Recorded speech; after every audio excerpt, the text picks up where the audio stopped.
For millions of people around the world, bowling is a fun, leisurely activity that usually involves rolling a ball at 10 pins arranged in a triangle. It's one of those pastimes that's on the fringe of being considered a true sport, like darts or billiards, as it has professional leagues and governing bodies, yet the majority of people who play it do so as a hobby. Of the estimated 120 million people who bowl annually in more than 90 countries, the majority, around 67 million, are based in the US, and nowhere is bowling taken more seriously than in the United States. In fact, the version of bowling that most people know and love today could have been very different had it not been for an American law that prohibited the sport in the 1830s. That's right, before America's prohibition on alcohol, there was a nationwide ban on bowling. Why? Well, I'm glad you asked. Welcome to The Dive, where we go deep on the things and topics that interest us the most.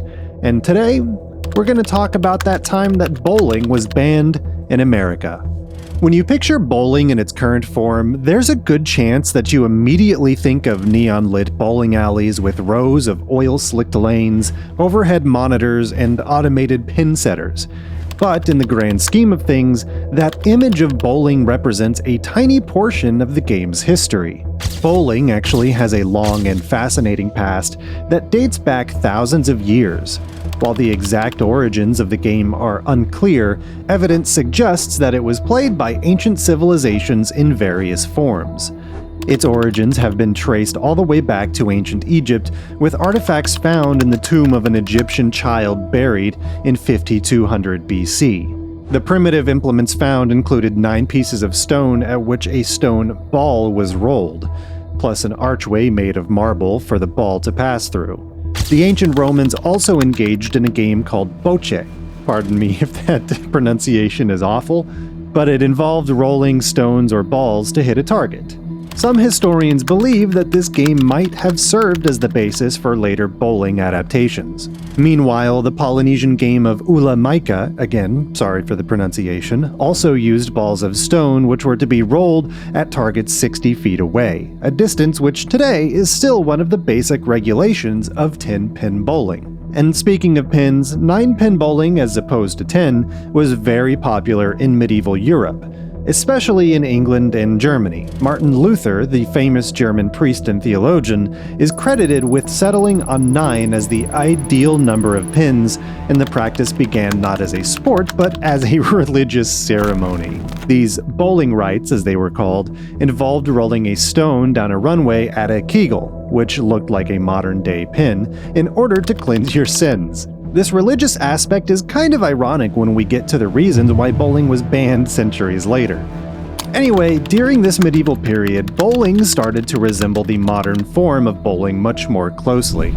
In England, the game was simply known as 9-pins, and it involved, you guessed it, 9 wooden pins arranged in a diamond shape. The game eventually moved throughout Europe, the Scandinavian countries, and finally to the United States, with the earliest known reference to bowling in America made by author Washington Irving around 1818 in Rip Van Winkle. 9 pins remained the favored bowling variant across much of the United States from colonial times until the 1830s. However, during this era, several cities in the country decided to drop the ban hammer on this perilous pastime due to alleged concerns about its negative impact on the local work ethic, its association with gambling, and its involvement with organized crime. Why are these things always involved in organized crime? People would often bet on the outcomes of bowling matches, leading to concerns about societal disorder and corruption. What's more, the game developed an unsavory alley culture, with 9 pins frequently played in establishments known for their rowdy atmosphere that attracted all forms of vice. This association of bowling alleys with gambling and disreputable behavior soon caught the attention of moral reformers and lawmakers. It's funny to imagine that in an alternate reality, bowling alleys and strip joints would probably be the same building. To address the people's concerns, a movement began to ban 9-pin bowling across various states. State legislatures, particularly in New York and Connecticut, took the lead in implementing bans on the game, bans that aimed to eliminate the gambling element and curb the negative social effects associated with bowling alleys. Funnily enough, several English kings, including Edward III and Richard II, also attempted such bans in the 14th and 15th centuries, but to no avail, as the game continued to thrive among the common people in England. Stateside, though, the ban on 9-pin bowling led to a modification of the game that allowed players to circumvent the legal restrictions. To comply with the new laws prohibiting 9 pins, an extra pin was added, resulting in the 10-pin bowling format that is widely played in the United States today. Yep, so the reason why most modern bowling setups have 10 pins is not because it's a nice round number, but because almost 200 years ago the American people were banned from playing with 9. Well, at least that's the theory. Lori Masiandaro, site manager at the Roseland Cottage, which houses one of the oldest bowling alleys in America, claims that it's a little bit of an oversimplification to say that they just plopped down another pin and got around the law. But that's kind of what happened a little bit. In fact, lawmakers had predicted that people may try to get around the law in this way by adding an extra pin, so in the full text of the 1841 law banning bowling in Connecticut, it states, "Every person who shall keep in his custody or possession, or in any house or building, or its appurtenances, or in any place in his occupation, any 9-pin alley so called, or a place for playing bowls, skittles, or 9 pins, whether more or less than 9 pins were used in such play, shall be punished by fine not exceeding $50, nor less than $7, provided that the selectmen or a major part of the selectmen of any town may, by instrument in writing under their hands, authorize such an alley to be kept at any place in their respective towns." Have I mentioned yet how much I hate the way that laws are worded? Anyway, this law also granted towns the authority to make exceptions at their discretion, allowing for certain exemptions. Therefore, the ban was not as all-encompassing as some accounts may imply. Interestingly, evidence also suggests that as early as 1810 in England, outdoor bowling games with 10 pins were already being played, arranged in an equilateral triangle much like the modern-day 10-pin bowling setup. So the idea of 10-pin bowling may have been imported from England. That said, it was the Americans who ran with it and developed this new variant into the beloved format that it is today. Regardless of how the 10-pin version came into being, it became so popular by the mid-19th century that indoor lanes were being built throughout Manhattan and the Bronx, and westward in Syracuse, Buffalo, Cincinnati, Chicago, Milwaukee, and other cities, particularly those with large German populations. In 1875, delegates from 9 bowling clubs in New York and Brooklyn met in Germania Hall in the Bowery and organized the National Bowling Association, also known as the NBA. This was the first attempt to bring order out of chaos since many people were playing with different rules and equipment.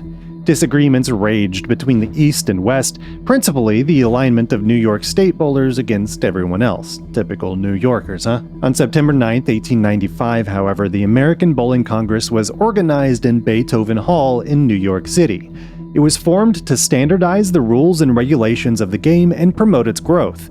The ABC later became the United States Bowling Congress, USBC, which is the governing body for bowling in the United States today. In the early 20th century, modern bowling alleys started to appear, featuring automatic pin setting machines and smooth, well-maintained lanes. This made the game more accessible and more enjoyable for the general public. The sport reached its peak in the 1950s and 1960s, becoming a significant social and recreational activity in the United States. Bowling alleys became social hubs with millions of people participating in league play and casual games regularly. Then, towards the late 20th century and early 21st century, bowling faced some decline in popularity due to changes in leisure activities and the rise of other forms of entertainment.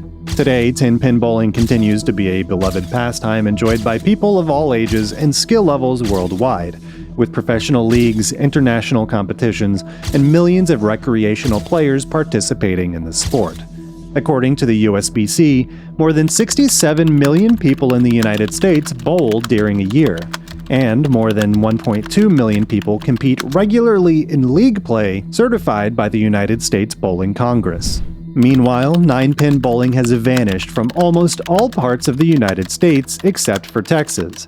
By 1837, nine-pin alleys had become numerous enough in Texas that instead of imposing a ban, the First Congress of the Republic of Texas decided to subject them to an annual tax of $150 instead, equivalent to around $3,880 in 2022. Since then, all forms of bowling have remained legal and subject to taxation in Texas. Mind you, by the time of World War I, many bowling establishments in the Lone Star State, both private and commercial, had transitioned to 10-pin bowling. Nine-pin bowling continued to be popular in predominantly German communities such as Fredericksburg, New Braunfels, and Bulverde, at least until the introduction of fully automated pin-setting machinery in the 1950s prompted most of them to make the switch as well. Nevertheless, bowlers who still preferred the teamwork and camaraderie of nine pins then relocated to the nine-pin clubs in small outlying communities of Béjar, Comal, and Guadalupe counties. In Europe, around 130,000 people are still said to enjoy the old nine-pin version. Bowling has come a long way since the United States decided to ban it, and the fact that it was ever banned at all is still absolutely hilarious to me. But to be honest, the ban wasn't quite as significant as I initially thought that it might be. Still, it's pretty funny, and I'm wondering what other benign activity that we take for granted today was banned in the past in the United States, for one reason or another. Thanks for watching, and until next time, try not to slip on the lane when you're throwing your ball.